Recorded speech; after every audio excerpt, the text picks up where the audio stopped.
La reforma universitaria argentina transformó nuestro país e hizo historia en Latinoamérica. ¿Cómo fue el proceso? ¿Cuáles eran los postulados?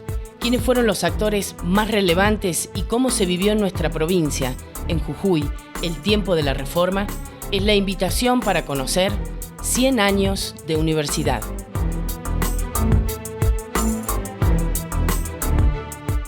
La reforma del 18, conocida en términos generales como reforma universitaria, fue un movimiento estudiantil en la Universidad de Córdoba, pero que trascendió los límites de la universidad. En realidad fue un movimiento social que dio señas al mundo de que se venían grandes cambios con respecto a la educación superior. Es un hito mundial porque la revuelta estudiantil, que tuvo el apoyo de otros sectores sociales como los sindicatos y como algún sector de la sociedad cordobesa que estaba en desacuerdo con los cánones tan tradicionales y tan rígidos que se venían imponiendo al momento, hizo que se marcara rumbo y definieran lo que iba a hacer con la educación superior argentina y para el mundo.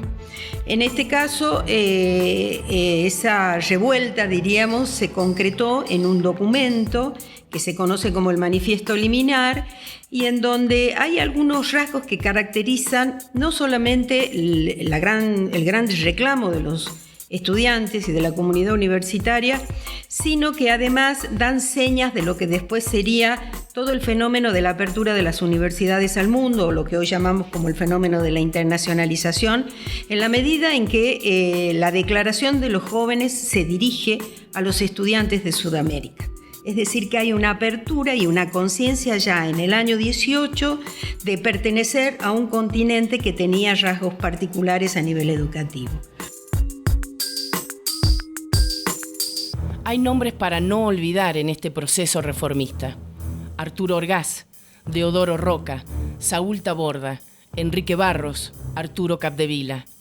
Los postulados de la reforma de Córdoba, de la nueva universidad, se expresan en un texto, el Manifiesto Liminar, y en su letra, los principios de una juventud argentina decidida a no negociar más la suerte de las generaciones futuras. Hombres de una república libre, acabamos de romper la última cadena que en pleno siglo XX nos ataba a la antigua dominación monárquica y monástica. Hemos resuelto llamar a todas las cosas por el nombre que tienen. Córdoba se redime.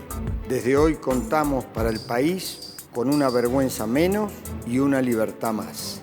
Los dolores que quedan son las libertades que faltan. Creemos no equivocarnos. Las resonancias del corazón nos lo advierten. Estamos pisando sobre una revolución. Estamos viviendo una hora americana.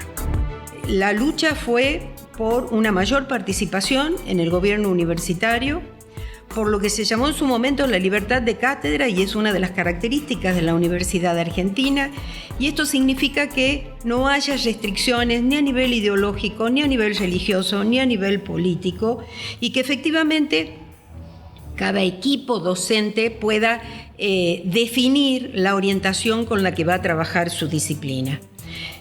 Otra de las banderas de la reforma, además del cogobierno y de la libertad de cátedra, es el acceso a los concursos, a los cargos por concurso. ¿Qué significa esto?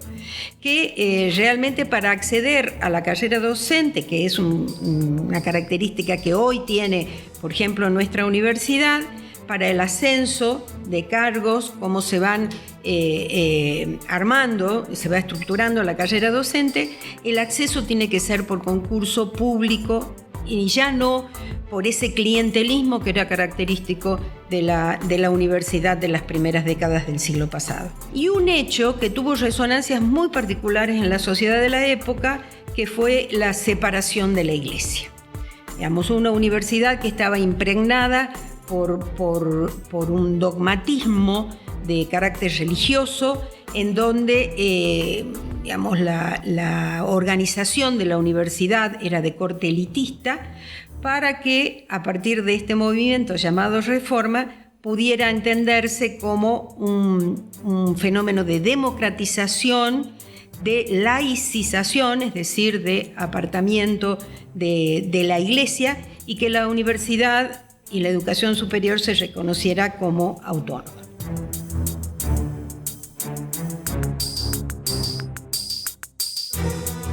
Arturo Orgaz funda en el año 1917 en la ciudad de Córdoba la Universidad Popular, un espacio, a decir de Orgaz, para que quienes no pudieron ingresar a la universidad tuvieran acceso. Eran tiempos aún de una universidad para pocos, clasista y católica, reñida con lo popular, pero que sin embargo sentía en lo profundo de sus cimientos el avance de un colectivo determinante para la historia próxima: los estudiantes. El movimiento estudiantil empieza a organizar sus primeros centros de estudiantes en la década de los años 70, en el siglo XIX. El primer centro que se conforma es el centro de la Facultad de Derecho de la Universidad de Buenos Aires en 1871. De ahí en más se van conformando la totalidad de los centros de estudiantes. En la primera década del siglo XX, entre 1903 y 1908 más o menos, hay mucho movimiento en la Universidad de Buenos Aires en reclamo por la modificación de la ley de la ley Avellaneda, que es la ley que rige la educación superior. En ese momento se conforma la Federación Universitaria de Buenos Aires, la famosa FUBA, que todavía existe. En el año 1908 está conformada, esa federación que nuclea a todos los estudiantes y empiezan ya con ciertas consignas reformistas, no solamente de la ley, sino la exigencia de algunas cuestiones que tenían que ver sobre todo con el campo institucional, es decir, modificaciones en las evaluaciones, en los exámenes, en las condiciones de cursado y, por supuesto, la participación del estudiantado en la dirección de la universidad. En el momento de la reforma universitaria son 5 nada más las universidades en este país. Son 3 universidades nacionales, La Plata, Córdoba y Buenos Aires, y 2 provinciales, Santa Fe y Tucumán. Muy poquito tiempo antes, del 15 de junio, que es el día, que se marca como la conmemoración de la reforma universitaria, se conforma la Federación Universitaria Argentina con los representantes de estas 5 universidades. Es decir, que en el momento de los sucesos de Córdoba, el movimiento estudiantil está totalmente articulado, no solamente nacionalmente, sino también continentalmente, con los otros países de América Latina, ¿no? El aspecto quizás más importante que tiene la reforma universitaria es que hace emerger un nuevo sujeto político en la disputa, por el poder en el país y tiene proyección continental,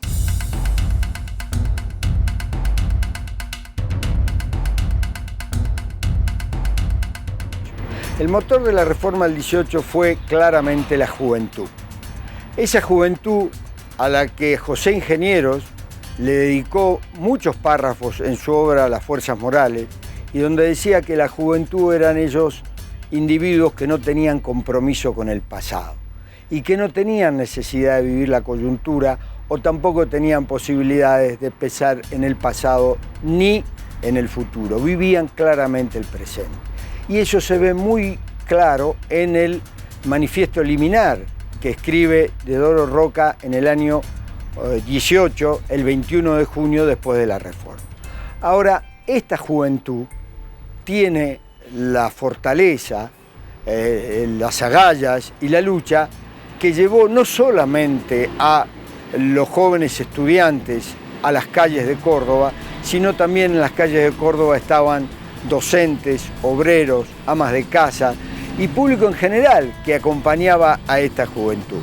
La mayoría de estos jóvenes, y me refiero a Deodoro Roca, a los hermanos Orgaz, a Taborda, a Bordaberry, eran hijos de familias de mucho linaje, diríamos hoy la oligarquía. Sin embargo, ellos tenían este ideal de lucha y de libertad que llevaron a la reforma. Pero también había hijos de inmigrantes, había hijos de obreros y también había inmigrantes, con lo cual, en términos de Edgar Morin, era una constitución bien compleja socialmente. Políticamente pasa exactamente lo mismo. Y acá debo decir que los radicales generalmente se toman como referentes de la reforma del 18. Es cierto que don Hipólito Yrigoyen era el presidente de la Argentina en ese momento, en el momento de la reforma, y fue don Hipólito Yrigoyen el que manda la intervención a la Universidad de Córdoba. Pero debo decirles que no eran afiliados políticos estos jóvenes, tenían mucha desconfianza. Recién, como nota de color, les puedo decir que en el año 1930 se afiliaron al Partido Radical o al Partido Socialista. ¿Cuándo? Cuando se produce la primera revolución, la primera dictadura, que fue la de Uriburu contra Yrigoyen. Recién ahí se afiliaron. Estamos en el año 18, con lo cual estos jóvenes no estaban afiliados a partidos políticos.